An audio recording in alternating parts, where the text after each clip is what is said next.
I want to talk about this. This isn't connected to a particular story that's big in the news today or anything, but we got to fit in important topics when we can. I want to talk a little bit about private prisons, the fact that that's still a thing in the United States and that it shouldn't be.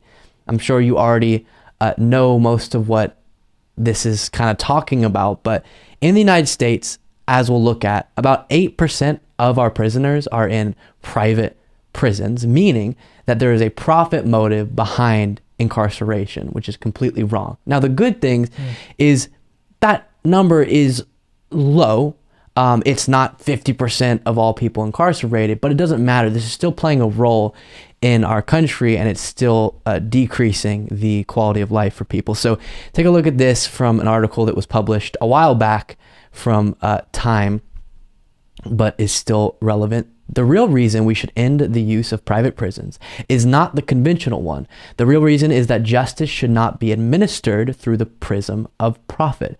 As a rule, we disfavor private prosecutors hired by the victim's family or judges who get paid when a defendant in her court is convicted, but not when he is acquitted. In both cases, the concern is obvious. We mistrust arrangements that might lead actors in the system to stray from their duty to administer justice impartially. The problem with the private prison is analogous, though not identical. The companies that build and run private prisons have a financial interest in the continued growth of mass incarceration. That is why the two major players in this game, the Corrections Corporation of America and the GEO Group, invest heavily in lobbying for punitive criminal justice policies and make hefty contributions to political campaigns that will increase reliance on prisons. So we'll drop this link in the description for you guys if you want to read the full article, and it does go through specific numbers on this lobbying and the full extent of the argument Time is making.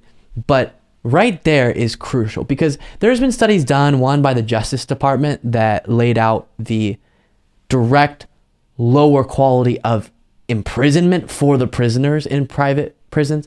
There's conflicting studies on that, and what Time is saying in this is that's significant as well, but let's look at the angle of why should we connect justice to profits? That's completely backwards. And in the case of prisons, when you introduce that variable, you now have a situation where prisons, the ones that are in the privatized sector, want more prisoners because that's how they make their money. And so they'll lobby for policies from a political angle that will lead to more people being imprisoned so they can make more money. Completely backwards. Completely backwards. So as I said, there are 1.6 million prisoners in prisons total in the United States, with 92% housed in public prisons and 8% housed in private prisons. But we got to get that down to 0. And then you can see here the breakdown, the specific numbers of federal and state prisoners.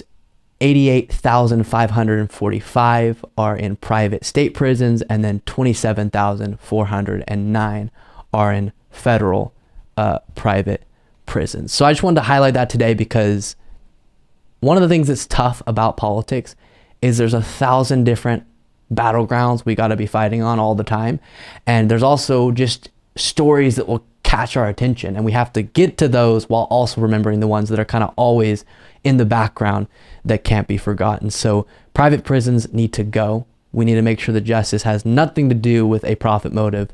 That is so crucial. Thank you so much for watching. If you want to be a part of what makes this show possible, plus get access to the full video version of the show hours before any of the clips are uploaded to YouTube, plus get access to an extra full show every Saturday that only members can see, you can do so by going to patreon.com/Luke Beasley. That's patreon.com/Luke Beasley, and there is a link in the description.